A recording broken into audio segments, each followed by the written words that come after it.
RSTP News. Bom dia, primos. A sua manhã cheia de informações atualizadas. Os principais acessos à cidade, com trânsito intenso. Para os seus empresários que trabalham com São Tomé e Príncipe, e para os seus empresários São Tomé e Príncipe que trabalham com Portugal. RSTP News. Na sua rádio de São Tomé e Príncipe. O Dr. Júnior de Seita, face a esta questão, a esta divisão, se é que podemos considerar agora que marca o país por causa deste processo eleitoral, qual é que é o comentário, a análise em traços gerais, como é que classifica essa situação, qual a leitura? Bom, muito boa tarde, senhor jornalista, muito obrigado pelo convite. Eu, obviamente, gostaria de salientar a ideia de que estou cá em representação do Observatório para a Transparência São Tomé e Príncipe e queria, quanto a este assunto, dizer o seguinte. Nós estamos perante, obviamente, um imbróglio criado por uma instituição do Estado que representa o poder judicial do país. Não é, basicamente, em termos constitucional, é o maior órgão de reconhecimento, o maior órgão eleitoral para definição daquilo que são os resultados finais das eleições que têm lugar no país. Todavia, o imbróglio prende-se com, nos últimos dias, termos conhecimento de que há um documento que supostamente foi apelidado de Acórdão 9/2001 do Tribunal Constitucional, suposto documento que apenas foi assinado por dois dos juízes, nomeadamente Dr. Pascoal Daio, que é o presidente em funções do Tribunal Constitucional, e por um juiz conselheiro, o Sr. Dr. Hilário Garido. Ora bem, sendo que este documento foi assinado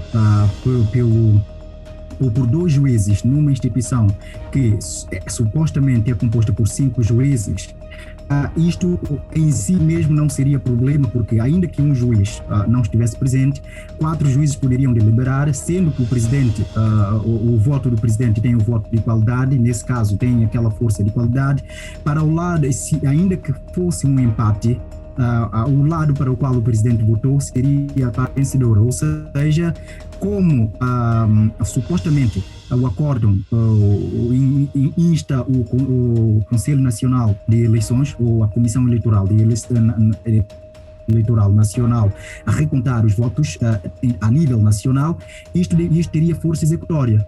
Mas onde é que está o problema? O problema está quando chega as notícias de que, na verdade, os juízes que depois dizem que não concordaram com o acordo, no sentido, tiveram o voto vencido, na verdade não era este documento que estava a ser o que foi trabalhado na plenária do Tribunal Constitucional.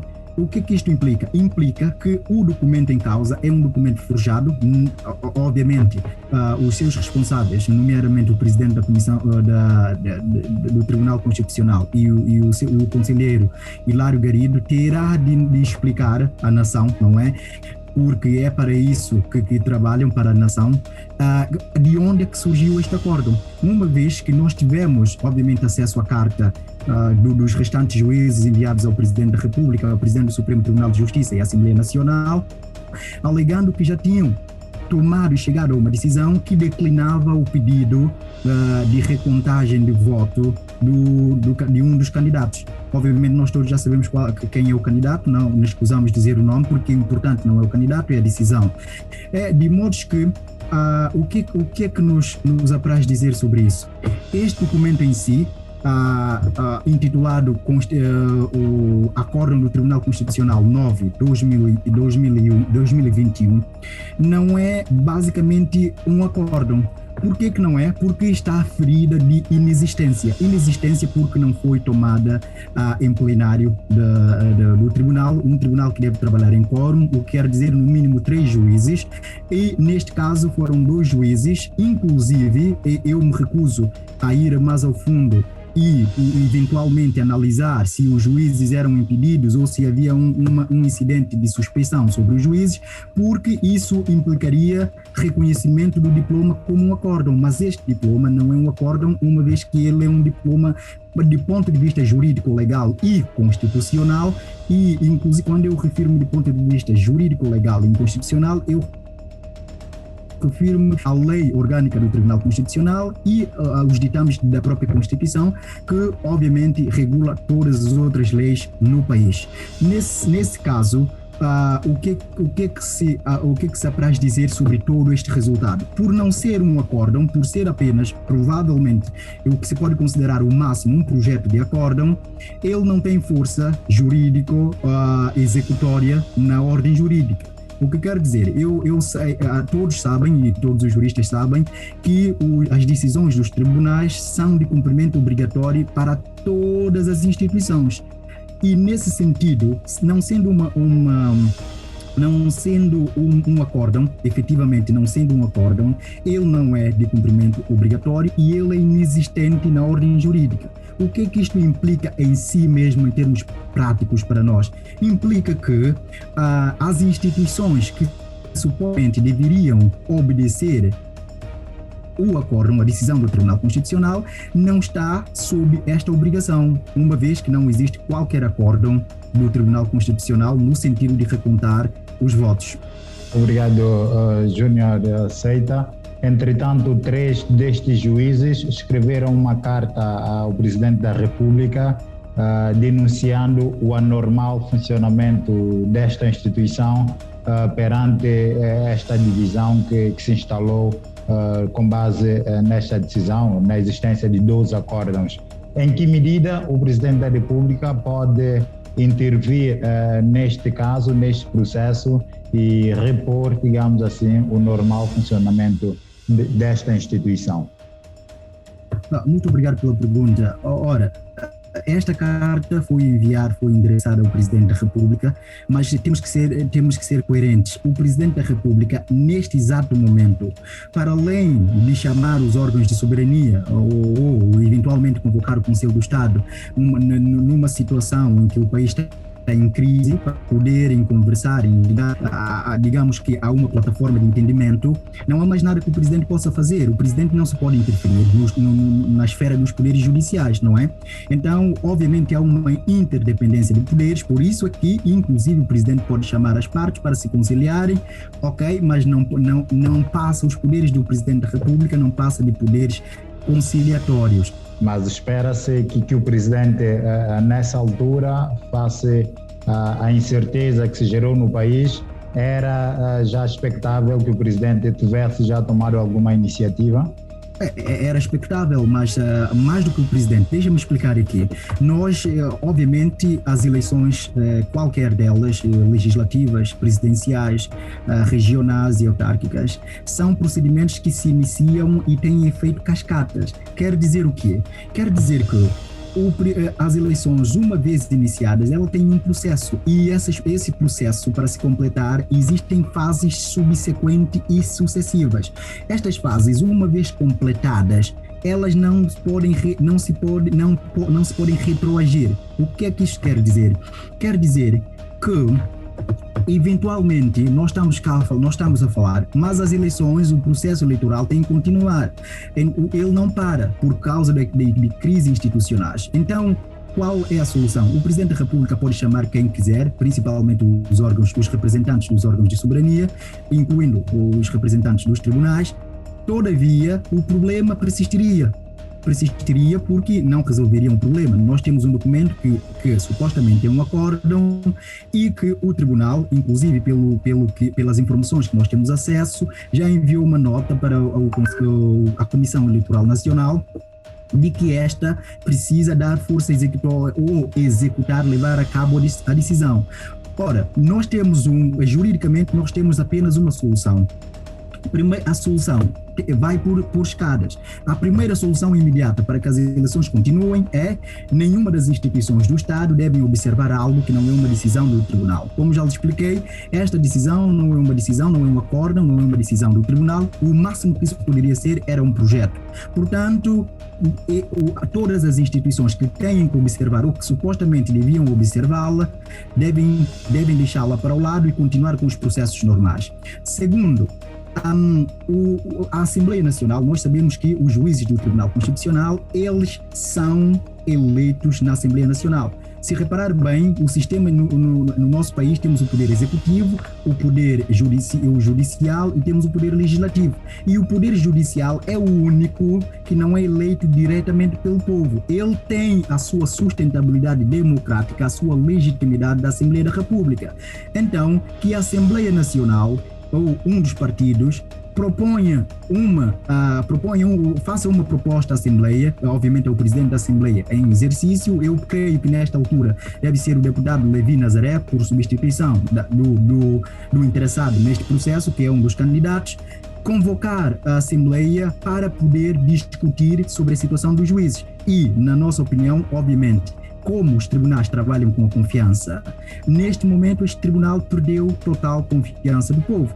Na verdade, quando refiro-me ao tribunal, são esses dois juízes, tanto o juiz conselheiro Hilário Garido, como o juiz-presidente Pascoal Daio. Portanto, a nossa opinião é de que a Assembleia deveria, o mais rapidamente possível, substituir esses juízes.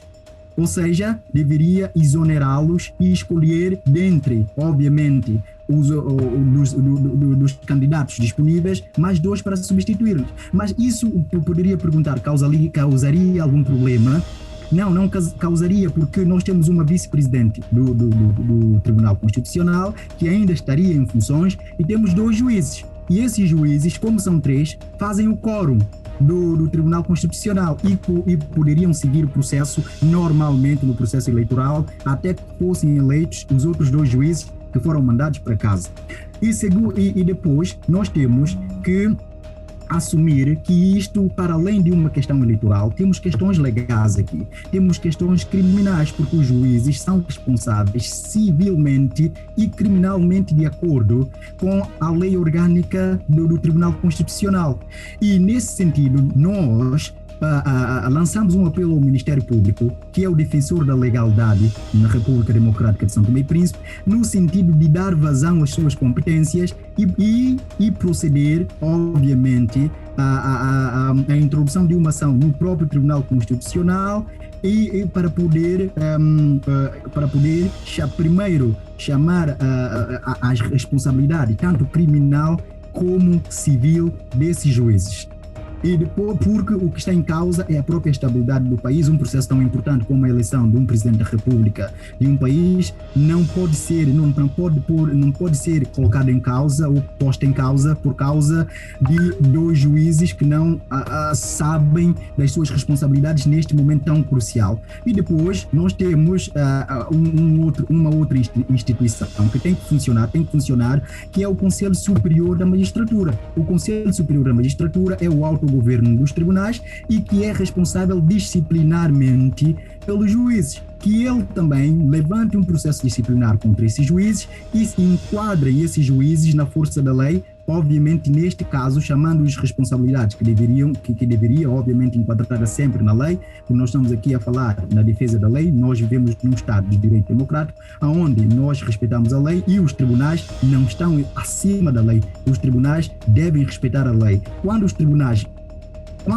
vão para além daquilo que são os princípios jurídicos basilares daquilo que é o Estado de Direito, quando o tribunal viola as leis, ninguém é obrigado a cumprir as suas decisões e os juízes devem ser enquadrados com a força da lei também. Senhor Seita, o governo também disse que vai tudo fazer para encontrar uma rápida solução a esta crise no Tribunal Constitucional. O que também e até onde pode ir o governo neste caso? Repare, como eu já tinha dito, há separação de poderes, o princípio da separação de poderes, embora haja uma sombra para inter-relação entre os poderes, nestes casos o governo não pode fazer nada. O governo tem que deixar as instituições trabalhar, o governo tem que, obviamente, a função do governo é gerir o país, continuar a gerir o país, principalmente os ânimos que estão exaltados em São Tomé. Eu refiro nomeadamente à população, não é? Obviamente, os apoiantes de uma e outra candidatura assim, andam preocupados e nós não sabemos, como aconteceu nas eleições de 2018, o que é que este povo pode fazer, porque na verdade estão a brincar com o povo e neste caso, juridicamente falando, o governo pouco ou nada pode fazer, porque na verdade o governo não tem competências na resolução desses conflitos. Nós temos, eu já lhe disse, as instituições que podem trabalhar para a resolução deste conflito permanentemente: a Assembleia Nacional, o Conselho Superior da Magistratura e eventualmente o presidente, que pode convocar um Conselho do Estado, não é, para poder liderar uma situação não de negociação, mas de consultas, para saber o que é que realmente passou e também se repor a ordem constitucional no país, principalmente nesta instituição que é muito importante, principalmente agora nesta fase das eleições, que é o Tribunal Constitucional. Mas da parte do governo há também esta parte de execução da ordem do tribunal, ou que o juiz endereçou à Comissão Eleitoral. É necessário algum suporte, alguma garantia do Estado para executar esta ordem ou não? Nesse caso, a parte executória pode ser decidida com base na intervenção do governo. Correto, mas repare bem, o governo, como um órgão, não é visado, não é tido nem achado, o governo não é responsável pela gestão de eleições em São Tomé. Existe um órgão que supostamente é independente, a Comissão Eleitoral Nacional é avisada, ou seja, ela é a principal avisada nesta decisão, porque é a ela que cabe a execução desta decisão, certo? Já lhe disse que, como nós entendemos que aquilo não se trata de uma decisão judicial, ou seja, aquilo não é um acórdão, não tem força executória. Portanto, como não tem força executória, ninguém é obrigado a cumpri-la. E nós literalmente chamamos a atenção da Comissão Eleitoral e dizemos que devem ficar tranquilos em não cumprir esta decisão do Tribunal Constitucional, porque não é um acórdão, não é um documento oficial para todos os efeitos e, portanto, não tem força legal. RSTP News. Bom dia, primos. A sua manhã cheia de informações atualizadas. Os principais acessos à cidade, com trânsito intenso. Para os seus empresários que trabalham com São Tomé e Príncipe, e para os seus empresários de São Tomé e Príncipe que trabalham com Portugal. RSTP News. Na sua rádio de São Tomé e Príncipe.